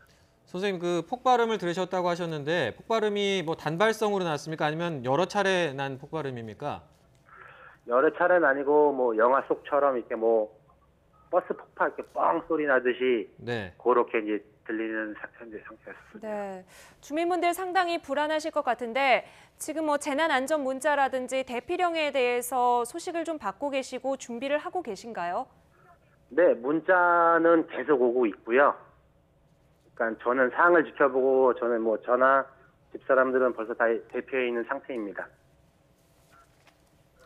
네, 지금 저희가 계속 그 현장 인근 불이 지금 옮겨 붙고 있는 속초시 지역 주민분들과 계속 이야기를 하고 있는데요. 지금 일단은 아직 대피할 정도까지는 아니신 걸로 아까 말씀하신 거죠? 네, 속초 중앙지역까지는 괜찮고 예. 저는 속초 끝머리 고성이랑 가까운 곳에 있는데요. 예, 예. 네. 저는 일단 현장을 지켜보고 벌써 네. 다 준비는 하고 있는 상태입니다. 네. 네, 지금 주민분들 입장에서 가장 걱정되고 우려되는 상황은 어떤 겁니까? 현재 바람이 좀 더 강해지는 거기 때문에 불씨라도 옮길까 봐 네. 그게 좀 걱정이 큽니다. 바람이 강해지고 불길이 혹시나 확산이 된다면 이제 대피를 하셔야 될 텐데 대피하시는 데 있어서도 여러 가지 걱정되는 부분들 또 준비해야 될 부분들 이런 부분들이 좀 지자체나 나라에서 협조가 잘 될 건지 걱정되는 부분들 있으실 것 같아요. 어떤 건가요? 네, 군경에서 다 잘 통제를 해주고 있고요. 네네. 현재 뭐 차량들이 아까는 좀 대피가 많은 편인데 지금은 조금 대피를 다 하셨는지 조금 소홀하게 되어 있습니다. 네. 선생님 그러면은 안전하게 어쨌든 지금 뭐 상황을 계속 지켜보시면서 혹시나 피해 없도록 뉴스를 좀 잘 봐주시길 바라고요. 혹시나 긴급한 상황이 생기면 또 저희한테 한 번 더 소식을 알려주시기 바랍니다. 네, 알겠습니다. 네, 오늘 밤 안전하게 보내시기를 바랍니다. 연결해 주셔서 감사합니다. 네. 네, 그리고 이제 저희가 지금 아까도 말씀드렸지만 지금 현지에서 바람이 굉장히 강하게 불고 있는 게 악조건이거든요. 네. 이런 상황이 계속될지 좀 궁금한데 저희 과학기상팀의 김진두 기자 연결해서 좀 관련 상황 좀 짚어보도록 하겠습니다. 김진두 기자 들리십니까? 네, 김진두입니다. 네, 오늘 뭐 건조특보도 있고 강풍특보도 있고 일단 기상 상황이 악조건인 것 같습니다. 어떻습니까? 지금 현재 상황은요? 네, 두 가지 악재가 동시에 겹쳤다고 볼 수밖에 없습니다. 현재 영동 지방을 중심으로 어제 건조주의보가 건조경보로 강화된 상태에서 오늘 오전에 다시 이 지역에는 강풍경보가 내려졌습니다. 강풍경보로 가면 초속 20m 이상의 강풍이 몰아친다라는 이야기인데요. 오늘 낮 동안에는 이 지역의 산간 지역을 중심으로 해서 초속 30m가 넘는 폭풍이 관측이 됐고 지금 같은 경우에도 초속 10에서 20m 가까운 강풍이 계속해서 몰아치고 있는 상태입니다. 거기에 건조경보까지 내려져 있는 상태이기 때문에 아주 메마른 날씨에 강풍까지 겹쳐 있는 아주 최악의 상황이라고 볼 수밖에 없습니다. 내일도 지금 이게 계속 바람이 이어진다는 거죠? 네, 그렇습니다. 오늘 밤부터 내일 아침까지가 상황이 최악이 될 가능성이 높습니다. 현재 바람이 낮 동안에도 초속 30m 이상의 순간 최대 풍속이 관측이 됐는데 오늘 밤 사이에는 영동 지방을 중심으로 바람이 조금 더 강해질 겁니다. 물론 낮보다 강하지는 않습니다만은 밤에 부는 바람이라고는 보기 어려울 정도로 강한 바람이 계속해서 내일 아침까지는 이어질 가능성이 높습니다. 이렇게 된다면 산불 진화가 거의 불가능한 상황이 될 수밖에 없는 상황이기 때문에 불이 번지는 것을 최대한 억제하고 특히 그 민가 쪽으로 내려오는 것을 최대한 차단하는 방식으로 산불 진화가 이루어져야 될 것으로 보입니다. 지금 오늘 뭐 불이 바람이 최고 풍속 초속 30m를 넘는 강풍이라고 들었는데요. 네. 이 정도면 어느 정도 위력이나 됩니까? 초속 30m라면은 작은 소형 태풍이 왔을 때 우리나라에서 보통 관측이 되는 바람이라고 보시면 되겠습니다. 초속 30m의 바람이 불면 아름드리 나무가 뿌리채 뽑힐 정도의 그런 위력을 지니고 있습니다. 예. 사람의 경우에는 제대로 걷기도 어려울 정도의 그런 바람이기 때문에 이런 바람은 특히 이 산불 상황에서 굉장히 안 좋은 조건을 만드는데요. 왜냐하면 불씨가 바람을 타고 순식간에 이동을 하기 때문입니다. 오늘 이 고성 산불 같은 경우에도 순식간에 한 5km 정도 이 불씨가 날아갔다는 이야기까지 나오고 있는 상태이기 때문에 이런 강풍이 산불의 최대 확산을 유도했다, 이렇게 볼 수밖에 없습니다. 예, 알겠습니다. 오늘 여러 가지 기상적인 악조건 때문에 내일 아침까지도 불길이 어떻게 될지 좀 지켜봐야겠는데요. 일단 김진두 기자 통해서 현재 기상 상황 알아봤습니다. 오늘 말씀 감사합니다. 네. 네, 그리고 저희가 앞서도 이제 지금 뉴스를 시작한 지 이제 한 50분이 넘었거든요. 거의 1시간 가까이 되어가고 있는데 지금 이제 앞서도 이제 현장 나가 있는 취재 기자 연결해서 들어봤었는데 또 지금 상황 어떤지 현장에 나가 있는 송세혁 기자 연결해서 한번 들어보도록 하겠습니다. 네, 송세혁 기자.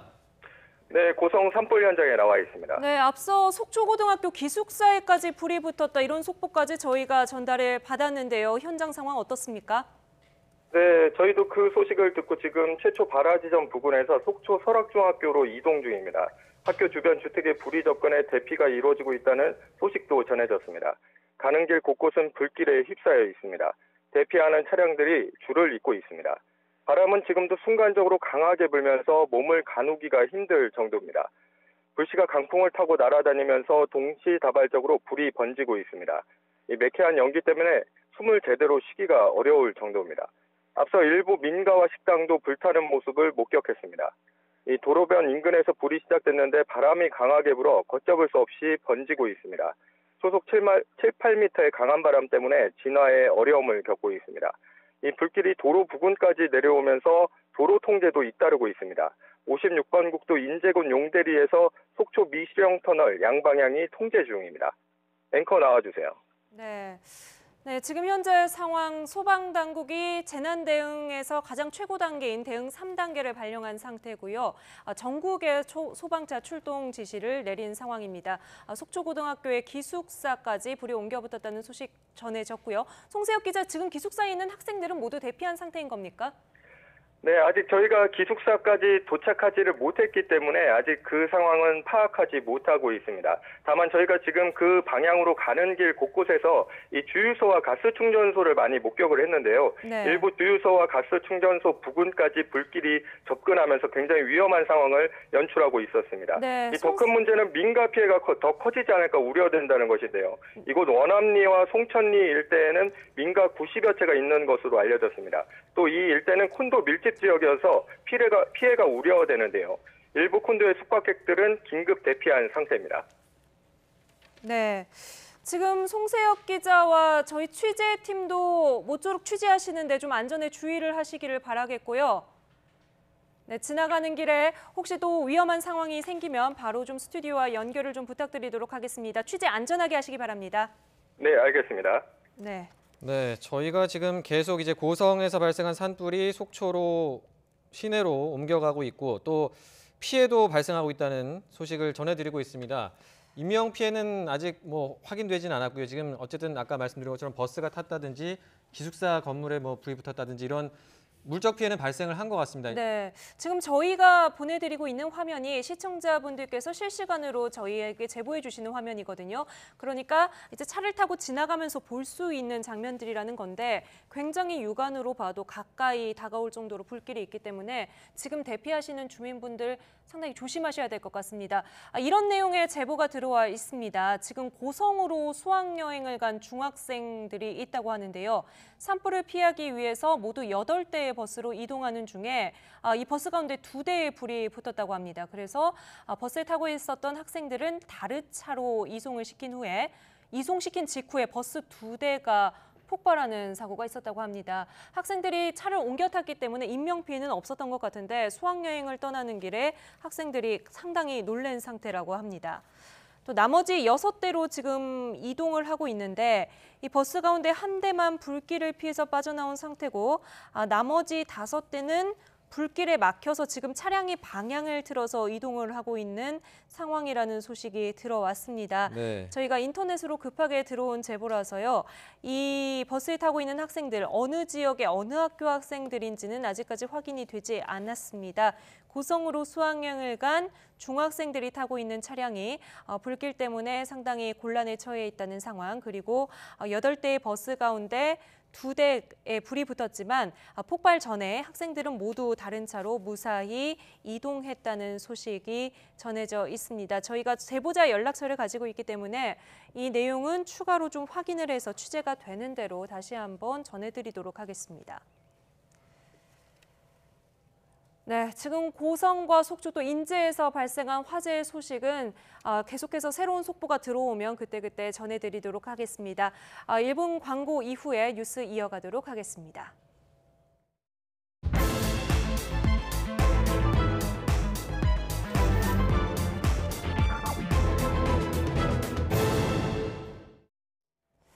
네, 나이트 포커스 시간입니다. 뉴스나이트 1부에서는 고성과 속초의 산불 상황 실시간으로 전해드렸는데요. 일단 나이트 포커스 오늘 주제로 이야기를 나누면서 혹시 현장에서 급박한 소식이 들어오면 그때그때 전해드리도록 하겠습니다. 어제 이 시간에는 4.3 보궐선거 결과 특히 경남 창원 성산의 승패를 조금도 예측할 수가 없었습니다. 1, 2위 후보가 격차를 좁혀가다가 막판에 뒤집히는 모습을 지켜보면서 한 표 한 표 민심의 무게를 다시 한번 확인할 수 있었는데요.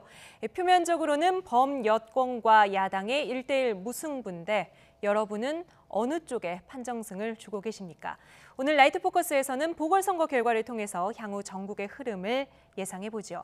김병민 경희대 겸임교수, 강희용 더불어민주당 서울동작을 지역위원장 나오셨습니다. 안녕하세요. 안녕하세요. 네, 작지만 강한 선거였죠. 그만큼 정치권의 분석도 바쁩니다. 민심의 향방부터 좀 봐야 할 것 같습니다. 먼저 주제어 보고 오시죠.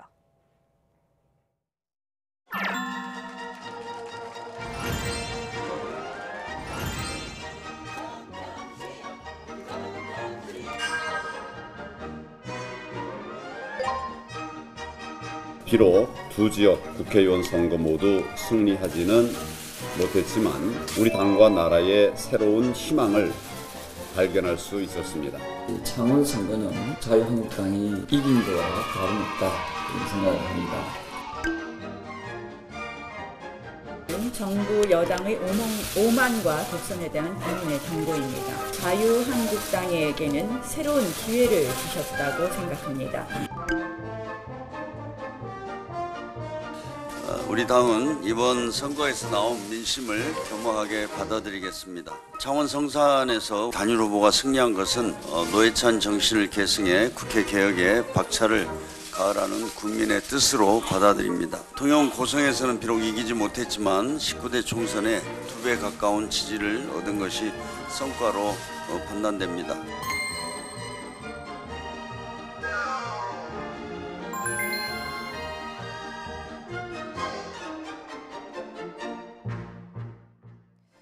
네, 경남 지역은 오랜 보수의 텃밭이었지만 지난 총선에선 민주당이 승기를 많이 꽂기도 했습니다. 이런 흐름이 내년 총선까지 이어질 것이냐? 어제 결과 보니까 어떻던가요? 네, 아마 더불어민주당 입장에서는 굉장히 좀 긴장하는 모습이 역력하지 않을까 싶은데요. 애써 선거 결과를 조금 외면하는 것이 아닌가라는 생각이 드는데 특히 홍영표 원내대표가 얘기했던 지난번 총선보다는 2배 가까운 득표를 거뒀다라고 얘기하지 않습니까? 비교 대상이 지난번 총선이 돼서는 안 될 것이고 네. 바로 작년에 치러졌던 지방선거와 비교를 해야 될 겁니다. 지난 지방선거에서 통영과 고성에 대한 기초자치단체장을 모두 민주당이 석권했던 것처럼 사실상 문재인 대통령 취임 이후로 더불어민주당이 특히 PK 지역을 중심으로 굉장히 강세적인 역할들을 수행해 왔는데 네. 불과 채 1년도 되지 않는 상황에서 이렇게 지역 민심들이 이반하게 된 부분들을 분명하게 인지를 해야 될 것 같고요. 한국당 입장에서는 그동안 박근혜 전 대통령 탄핵 이후로 사실 정당다운 역할들을 수행하지 못하면서 선거에 내리참패를 하다가 이제야 비로소 선거를 좀 치러볼 수 있는 어느 정도의 기반이 올라섰다고 평가할 수 있을 것 같습니다. 네. 하지만 1년 사이에 이렇게 국민들의 민심이 급속도로 이반되는 것처럼 앞으로 1년이라는 기간이 남았기 때문에 양 정당 모두가 굉장히 무겁게 국민의 민심을 바라볼 것 같습니다. 네, 강효 위원장 생각이 제일 궁금한데요. 이번 선거는 사실 이제 정말로 민심이 무겁다. 그리고 아주 절묘한 승부가 났다 이렇게 판단이 듭니다. 지금 선거가 뭐 누구에게 일방의 어떤 경고나 이런 것이 아니라 여야 모두에게 경고를 준 게 아닌가 싶습니다. 그래서 정부 여당에게는 이제 좀 정신 차리고 제대로 일 좀 하라라고 하는 기회를 다시 한번 준 것 같고요. 네. 그다음에 자유한국당에게는 국정에 좀 협력하는 자세로 좀 돌아가라라고 하는 모습 또 어떤 태도 변화를 촉구한 것 같고요. 네. 국회 전체에게는 그동안 산적한 개혁 과제를 이제 정의당이 뭐 교섭단체를 만들든 이런 가능성을 열어둠으로써 그런 여지를 국회 전체에게 던진 그런 민심에 준엄한 명령이 있었던 선거였던 것 같습니다. 그런 점에서 가령 뭐 지금 뭐 나름대로 뭐 우리는 처음에 사실 분위기도 우리 당 입장도 나름대로 유한을 삼으려고 하는 몇 가지 근거들을 찾고자 했지만 오후를 지나면서부터는 자성의 목소리가 이제 나오기 시작했고 바로 그것이 이번 선거에서 더불어민주당이 얻는 최고의 성과가 아니었나 싶습니다. 그 뭐냐면 그렇죠. 그게 뭐냐면 결국에는 이번엔 여당이나 야당 모두에게 쓴 약입니다. 이 쓴 약을 누가 이 결과를 가지고 쓴 약으로 삼고 이 먹느냐에 따라서 결국 최종적인 내년 승부에서 누가 웃느냐가 결정될 것이다. 그래서 자유한국당이 정권 심판론이 먹혔다. 그래서 막 좋아서 기세를 올릴 수는 있을지라도 실제로 그것이 과연 그런 것인가는 이 민심의 결과를 보면 그렇지 않다라는 의견이 중론이고요. 그런 점에서 오히려 여당 안에서 자성의 목소리가 나오고 혁신하자라고 하는 얘기가 나온 것은 대단히 다행스러운 일이다. 저는 그렇게 봅니다. 선거 때마다 느끼는 거지만 정말 민심의 메시지라는 거 정말 절묘하다는 생각 저 어제 다시 한번 했습니다. 앞서 민주당이 좀 내부적으로 위안을 삼으려고 했던 여러 요소들을 찾아보려 했다. 대표적인 게 통영 고성에서 양문석 후보의 득표율 부분이 아니었을까 싶은데요. 아까 우리 김명민 교수께서 말씀하셨지만 지난 총선이 아니라 직전을 찾아봐야 된다라고 했는데 직전에도 사실 통영시장은 930표, 그러니까 1.3% 차이밖에 안 났던 박빙 지역이었습니다. 그 지역에서 이전에 이제 저희가 19대 때는 18%를 얻었고 20대는 아예 후보도 못 냈던 지역이에요. 그런데 이번에 36%라고 하는 것을 얻었다는 것은 그동안에 이 과정에서 저희가 두고 봐야 될 게 2012년도 대선이 있었고 2017년도 대선이 있었습니다. 그 과정에서 어쨌건 민주당의 지분이 지지율이 상당히 올랐다라고 하는 것, 이것은 전체 촛불 정국을 거치면서 형성된 새로운 바람들 이런 것들이 통영 고성에 분명히 존재하고 있다라고 하는 것을 확인할 수 있었다는 것이지 그거 했기 때문에 우리가 잘했다는 것은 아니죠. 어쨌든 득표율 자체로만 보면 절대적인 수치는 올라갔을지 모르겠지만 1위와의 표차는 또 많이 벌어졌잖아요. 네, 맞습니다. 그러니까 이번 통영 고성에서 보여줬던 특히 정점식 후보가 얻었던 득표율이 굉장히 많은 표차를 기록했기 때문에 더불어민주당 입장에서는 아마도 10% 이내의 선거에서 결과가 나왔더라면 그래도 충분하게 좀 해볼 수 있는 가능성을 점치지 않았을까라고 생각하겠지만 실제로 이렇게 많은 표차가 벌어지게 된 결정적인 배경에는 지역에 대한 민심적 이방과 함께 중앙정치의 요소들도 많이 작동을 했을 겁니다.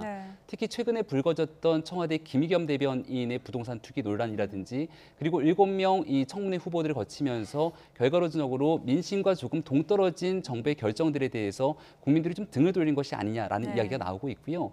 특히나 경제 위기, 이 북핵에 관한 여러 가지 문제들의 요소 속에서 과연 이와 같은 형태로서 계속 현 정부의 정책들을 이끌어가도 좋을 것인가에 대한 고민들을 하게 되는 지점이기 때문에 아마도 여당과 청와대 모두 지금까지 걸어왔던 집권 3년차의 길을 다시 한번 돌아보는 계기가 되지 않을까 싶습니다. 민주당 표정을 좀 보고 올까요? 오늘 오전 회의에서 나온 홍영표 원내대표의 발언을 함께 보겠습니다. 우리 당은 이번 선거에서 나온 민심을 겸허하게 받아들이겠습니다. 창원 성산에서 우리 당과 정의당이 단일 후보가 승리한 것은 노회찬 정신을 계승해 국회 개혁에 박차를 가하라는 국민의 뜻으로 받아들입니다. 경북은 물론이거니와 전북에서도 좀 통하는 부분 좀 해보시나요? 아까 말씀드렸잖아요. 조금만 더 구체적으로 말씀드리면. 됐어요.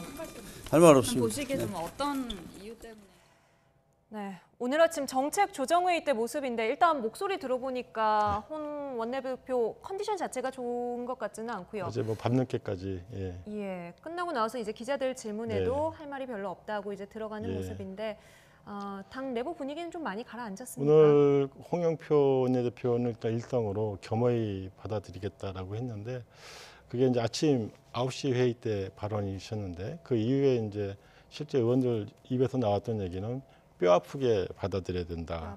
이게 그래서 그만큼 이제 이번 사항을 우리가 좀 무겁게 받아들이고 있고 그다음에 어떤 1대1 승부에 만족하지 않고 진짜 여기에서 우리가 내년 총선 그다음에 문재인 정부의 성공까지 내다보는 그런 희망을 만들고 그러한 어떤 다짐을 만드는 그런 계기로서 활용이 되어야 된다라고 하는 점들이 분명하게 그 내부에 결속되고 있는 것 같고요. 네. 다만 이제 그런 과정에서 이제 과거처럼 뭐 청와대와 당의 어떤 대립이나 갈등 이런 것이 격화되는 것이 아니라 오히려 당에서 이제 그런 부분들이 당청이 좀 협력하고 당청이 좀 쇄신하는 과정, 그 다음에 이제 새로 이제 임명되는 장관들까지 해가지고 당정청이 골고루 이런 문제의 어떤 심각성, 민심에 대한 경고에 대해서 무겁게 받아들이면서 일신할 수 있는 그런 계기로 삼을 수 있다. 그래서 이것은 말 그대로 양약고호구라고 쓴 약으로 받아들여서 이것을 몸에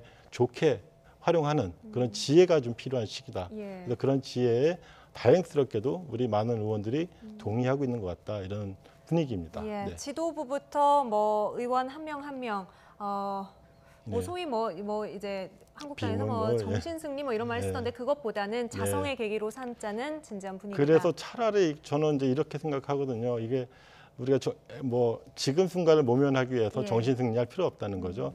우리가 일부러라도 그다음에 진짜 누가 보면 엄살이다라고 할 정도로 진짜 뼈 아프게 아파해야 하고 이 부분이 바로 민심을 읽는 것이고 다음을 기약할 수 있는 길이다 이렇게 생각합니다. 네. 자유한국당 분위기는 어떨까요? 황교안 당대표 그리고 나경원 원내대표의 목소리 듣고 오겠습니다. 국민들께서는 이번 선거를 통해서 문재인 정권을 준엄하게 심판하셨습니다. 잘못된 정책을 당장 수정하라는 국민의 명령이기도 합니다. 우리가 국민 속으로 더욱 가까이 다가가서 민생을 챙기고 또 정책으로 싸워 나간다면 내년 총선 결과는 분명 다를 것으로 확신하게 되었습니다. 이번 재보선은 정부 여당의 오만과 독선에 대한 국민의 경고입니다. 또 한편 국민들께서는 자유한국당에게는 새로운 기회를 주셨다고 생각합니다. 네, 민주당 분위기랑 비교해 볼 때는 상당히 여유 있는 모습인데 일단 황교안 체제가 안정기에 접어들었다 이렇게 해석을 해도 되겠습니까? 네, 이번 보궐선거는 사실상 황교안의 선거다라고 해도 과언이 아닐 정도로 사실 이 지역에 내려가서 알다시피 황교안 대표가 선거를 진두지휘했습니다. 특히 통영 고성 같은 경우는 정점식 후보가 황교안 대표의 오른팔이다라고 불릴 정도의 인물이기 때문에 어느 정도의 승기를 거머쥐면서 이 황교안 대표 리더십이 공고해졌다라고 볼 수가 있는 것 같고요.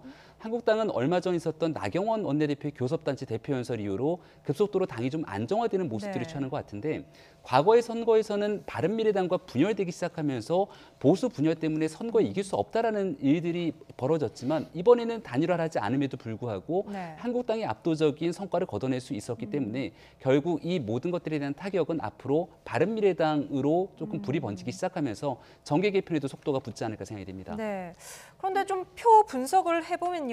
어제 개표 방송 보신 분들 마지막에 열린 투표함에서 역전극이 벌어졌다는 사실을 눈치를 채셨을 겁니다. 마지막에 개표한 곳이 어디냐? 상남동과 사파동이었는데요. 이 사파동 어딘가 했더니 문제의 축구장 유세가 있었던 곳이었어요. 그러니까 결국에 축구장 유세 자체는 좀 악재로 작용을 했다고 봐도 될까요? 그렇게 분석하시는 분들도 있고요. 거기에 사는 분들이라고 해서 전부 다 축구장 때문에 여파를 받았겠느냐라고 또 반문하는 분들이 계십니다. 지난번 총선에 있었던 사파동 지역에서 표 차이를 분석해 보니까 실질적으로 3,000표가 훨씬 넘게 차이가 날 정도로 진보 진영에 유리한 지역이기도 합니다. 따라서 마지막에 이 지역에서 크게 표차가 벌어졌던 것은 지역에 대한 이 성향에 관한 차이가 조금 더 크게 작용했지 실질적으로 축구장에 대한 유세 때문에 이러한 것들이 그대로 적용됐다라고 분석하기는 좀 어려움이 있지 않을까 싶습니다. 네. 당선에 큰 기대를 걸지는 않았습니다만 득표율로 보면 이 당도 좀 참담한 분위기입니다. 바른미래당 이야기인데요. 지금 대표 거취 문제까지 수면 위로 올라온 상태입니다. 주제어 영상을 조금 보고 나서 이야기를 이어가도록 하겠습니다.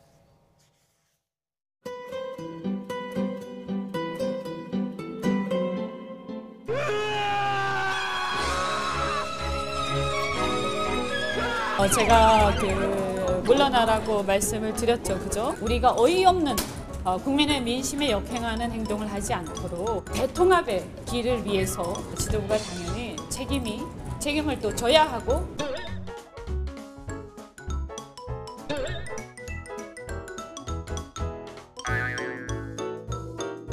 당신 책임져라라고 그렇게 요구를 하는 방식은 저는 맞지 않다고 생각을 하고요. 제3의 정당이 참 운신하기가 굉장히 어려워졌다. 그리고 더 앞으로 가시밭길이 예상된다.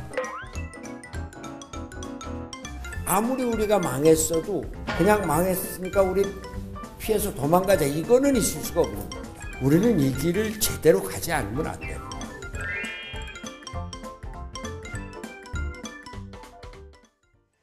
네, 경남 창원 성산에서 바른미래당 이재환 후보의 득표율이 3.57%인데요. 네. 민중당보다도 낮습니다. 지금 바른미래당 분위기는 좀 어떻게 전해지나요, 정치권에서? 사실 뭐 민중당에게 이제 졌다라고 하는 게 29석의 바른미래당이로서는 상당히 받아들이기 어려운 충격적이었다. 그리고 한 달 가까이 사실 손학규 대표가 이제 집중해서 했었고, 그런데 그 과정에 이제 이현주 의원이 뭐 찌질이 뭐 이런 표현을 쓰면서 사실상 당 대표를 뒤에서 디스하는 그런 현상까지 일어나서 그런 게 오히려 더 나쁜 영향을 미치지 않았나 싶습니다. 어떤 선거든지 간에 당이 똘똘 뭉치지 않으면 국민들은 표 안 주십니다. 그래서 그런 점에서 이현주 의원이 그 책임을 묻지 않을 수밖에 없고요. 공당의 대표로서 손학규 대표는 최선을 다했다고 봅니다. 그 과정에서 물론 후보가 지난번 선거에서도 8%대의 기록을 했지만 이번에 3%대로 떨어진 점에 대해서는 뭐 이번 선거가 어쨌건 총선이 아니라 이제 보궐선거라고 하는 한정된 지역에서 벌어지고 있기 때문에 조직력이나 이런 것들이 작동할 수밖에 없어서 그런 한계들은 있었지만 손학규 대표로서는 최선을 다한 것이다. 다만 이번 일을 두고 이제 이미 이제 바른미래당 안에서 이제 최고위원들 사퇴설이 나오고 있고 거기에 대해서 이제 약간의 이견들이 존재를 하고 있습니다만. 어떻게 보면은 본의 아니게 누구든지 이제 뭐 서로 전망하고 있듯이 바른미래당 정계 개편이 임계점이 이제 다다르고 가고 있는 거 아니냐. 그래서 이 부분에 대해서 유심히 볼 필요가 있을 것 같고요. 특히 이제 지금 손학규 대표 체제에서 이제 비대위 체제로 넘어가거나 가령 이제 지도부가 와해됐을 경우에 그 안에 있는 여러 의원들의 구성이나 이런 것들이 현재는 상당히 정교하지 서로 이렇게 똘똘 뭉쳐 있는 분위기는 아니거든요. 이미 이제 뭐 비례대표 선호명은 아예 공개적으로 이제 자기네들이 바른미래당 적일 뿐이지 사실상 다른 당 활동을 하고 있다라고 얘기할 정도로 그래서 그런 부분들이 이제 결국에는 쪼개질 것이다. 그리고 이것이 더 나가서 이번에 이제 정의당이 한석 얻음으로써 민주평화당하고 교섭단체로 구성할 수 있는 어떤 가능성들이 점쳐지고 있는데 그 일까지도 영향을 미치는 정의당과 민주평화당과의 교섭단체 구성에 지금 뭐냐면 민주평화당 입장에서는 이제 본인들이 14석을 갖고 있고 6석 정도가 필요한데 이것을 정의당과 할 것이냐 아니면 바른미래당에서 혹시 모르는 만일의 사태 그런 사태를 대비해서 좀 기다릴 것이냐 이런 부분이 또 남아 있을 수 있거든요. 그래서 이번 표심을 좀 정확히 읽었으면 좋겠다. 각자. 그래서 이런 과정들이 어쨌건 바른미래당이 사위를 함으로써 벌어지는 예상되는 그런 일이다 이렇게 보여집니다. 학태경 의원이 뭐 곧 지도부 거취를 밝히겠다 이런 얘기를 했는데 손학규 대표가 물러나지 않는다고 하더라도 최고위원들 몇 명이 자리에서 좀 사퇴를 해버리면 지도부가 바뀌는 겁니까? 네, 여기는 집단 지도 체제 형식을 취하고 있는 상황이기 때문에요. 2등 최고위원인 하태경 최고위원이나 3등으로 당선된 이준석 최고위원이 동반으로 사퇴를 하게 됐을 경우는 손학규 지도부는 흔들리게 되면서 아마도 비상대책위원회를 가동할 수밖에 없을 겁니다. 선거가 끝나자마자 모든 책임을 지고 손학규 대표 물러나라라고 하는 부분들을 받아들일 수 없다는 것이지 손학규 대표가 그대로 대표직을 유지할 가능성은 매우 낮다고 보여지고요. 하지만 외부의 사람이 오든 내부에서 누가 맡든지 간에 비상대책위원회를 출범하더라도 지금의 바른미래당을 가지고 내년도 총선을 치르기란 거의 불가능에 가깝습니다. 따라서 어떤 형태로든지 간에 정계 개편에 대한 시나리오를 구성할 수밖에 없을 것이고요. 한국당에서 수차례 황교안 대표가 취임할 때부터 바른미래당과의 통합에 관한 이 문을 열어놓겠다고 이야기를 했던 만큼 앞으로 이 보수에 대한 대통합 과정에서 바른미래당이 어떤 역할을 하게 될지도 굉장히 좀 지켜봐야 될 상황인 것 같습니다. 네, 앞서 이제 정의당과 민주평화당의 원내 교섭단체 구성 문제까지도 이게 변수가 될 수 있다 이런 말씀을 하셨어요. 실제로 이제 의원들 사이에 약간의 조금 신경전 이런 말들도 나오고 있습니다. 어떻게 앞으로 흘러갈 것으로 전망하세요? 그래서 이제 이정미 대표가 이제 오늘 말씀하신 거에 보면 선거운동 들어가기 전부터 이제 그런 부분들을 서로 얘기를 나눴다라고 이제 하고요. 실제로 민주평화당의 정동영 대표와 이용주 의원이 창원 성산에 지원 유세를 또 갔었고요. 그래서 뭐 누가 보더라도 둘의 다시 재결합은 너무 자연스러운 것으로 이렇게 받아들여지고 있고, 어제 여영국 후보가 당선되었을 때, 극적으로 당선되었을 때 모든 그 사실 평론가들이 이제 점쳤단 말이죠. 그렇게. 그런데 정작 뚜껑을 열고 보니까 오늘 민주평화당 내에서의 어떤 그 의원들의 의견이 좀 다르고, 심지어 탈당까지 불사한다라는 의원도 있다, 이런 보도가 나왔어요. 물론 이제 내일 의원총회를 열어서 최종적으로 의견 조율을 하겠지만 내일 끝나지 않을 것 같습니다. 이 부분은 아까 말씀드렸던 바른미래당의 전개 상황까지 바라보면서 민주평화당이 어떻게 결정할지, 그리고 어쨌건 그런 것과 무관하게 민주평화당이 정의당과 결합하는 과정에서 일종의 유리한 고지를 점하는 상황이 된 것이다. 그래서 뭐 저희가 다 기다렸다가 어서 오십시오 하고 만나는 구조가 아니라 민주평화당이 좀 이번 협상에서 좀 우위를 점하려고 하는 그런 전술적인 스탠스가 있는 거 아니냐, 이런 부분도 좀 같이 봐야 될 것 같습니다. 예, 뭐 미니 선거였지만 이번 선거가 던져준 메시지는 무엇보다도 강력했던 것 같습니다. 각 당의 지금 현재 분위기, 그리고 앞으로 흘러갈 전국의 향방까지 짧은 시간이나마 예상을 해봤습니다. 두 분 짧은 시간에 정리를 참 잘해주셨어요. 지금까지 김병민 경희대 겸임교수, 그리고 강희용 더불어민주당 서울 동작을 지역위원장과 함께했습니다. 두 분 오늘 말씀 감사합니다. 네, 고맙습니다.